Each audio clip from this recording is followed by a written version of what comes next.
आज हमारे पास वरिष्ठ पत्रकार एहसान मलिक द सिविल न्यूज़ के संस्थापक हमसे जुड़ चुके हैं और ये इनसे हम कुछ सवाल पूछेंगे कि आज की मौजूदा सरकार में शिक्षा स्वास्थ्य पर क्या इनकी राय है और कैसे अपना नज़रिया रखते हैं। इस सरकार में क्या चल रहा है, आप क्या बताना चाहेंगे? देखिए, सरकार में ना तो शिक्षा पर कोई ध्यान है, ना स्वास्थ्य पर कोई ध्यान है और ना तो कहीं रोजगार पर ध्यान है। सरकार बड़े बड़े हवाई दावे करती है कि हम शिक्षा व्यवस्था पर काम कर रहे हैं, स्वास्थ्य व्यवस्था पर काम कर रहे हैं, लेकिन अगर हम शिक्षा स्वास्थ्य व्यवस्था की अगर पोल खोलें तो मैं बता दूं कि मिहीपुरवा का जो अपने लोकल का जो CHC है, वहाँ FRU यूनिट है। ये FRU यूनिट का मतलब ये होता है कि 100 बेड 50 बेड का मिनी हॉस्पिटल, जो जिला अस्पताल से मिनी होता है, अच्छा। जो जिला अस्पताल से मिनी हॉस्पिटल होते हैं, उसको FRU यूनिट घोषित कर दिया जाता है, जिसमें 50 बेड की व्यवस्था और सब सारे उपकरण, वेंटिलेटर से लेकर के सारी आधुनिक मशीनें उपलब्ध होती हैं। लेकिन वहाँ की बात करें तो वहाँ ऐसा कुछ नहीं है। अगर सवाल पूछा जाए तो वहाँ के अधिकारी, वहाँ के सेमो, वहाँ के EMO सब लोग भड़क जाते हैं। तो ऐसे हालत पर वहाँ के जो स्थानीय विधायक भी ध्यान नहीं दे रहे हैं।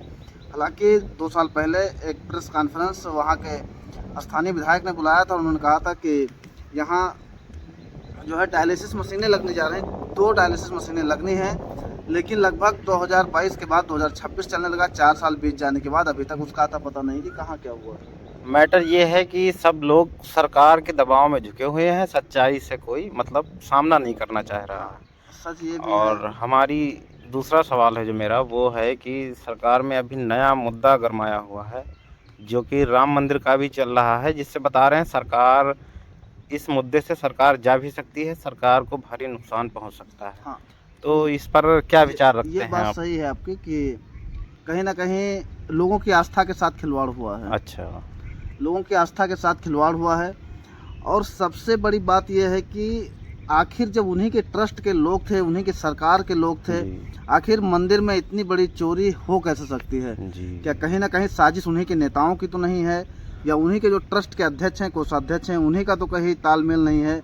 आरोप ये लगाए जा रहे हैं कि टिन्नू यादव, जो उसमें से जी टिन्नू यादव का नाम बहुत आ रहा है। का नाम बार बार आ रहा है, तो उसमें कहीं ना कहीं टिन्नू यादव को भी लपेटा जा रहा है। उसमें ये कह रहे हैं कि आखिर वो कहीं ना कहीं इस मामले में इन्वॉल्वमेंट है, तो कोई चंपत राय को दोषी ठहरा रहा है। जी, लेकिन अभी मैं आपको रोकना चाहूँगा। बता रहे हैं जो ये संस्था बनाई गई, इनमें किसी भी साधु संत को नहीं लिया गया जो कि पहले ट्रस्टी थे, या राम के उसमें जो साक्ष्य जज ने जैसे फैसला सुनाया है उसमें जो साक्ष्य उठाए गए हैं वो राम भद्राचार्य के कथन को सेम टू सेम उसमें रख दिया गया जजमेंट में।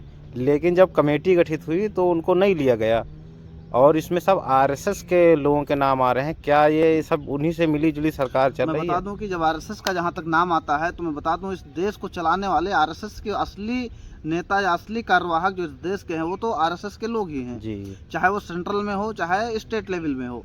स्टेट लेवल की अगर मीटिंग बुलाई जाती है तो उसमें RSS के आधे से ज़्यादा पदाधिकारी होते हैं और उसमें सरकार के लोग होते हैं।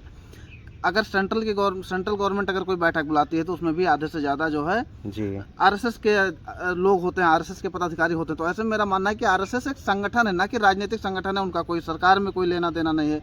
लेकिन ऐसी क्या मजबूरी सरकार के पास है कि RSS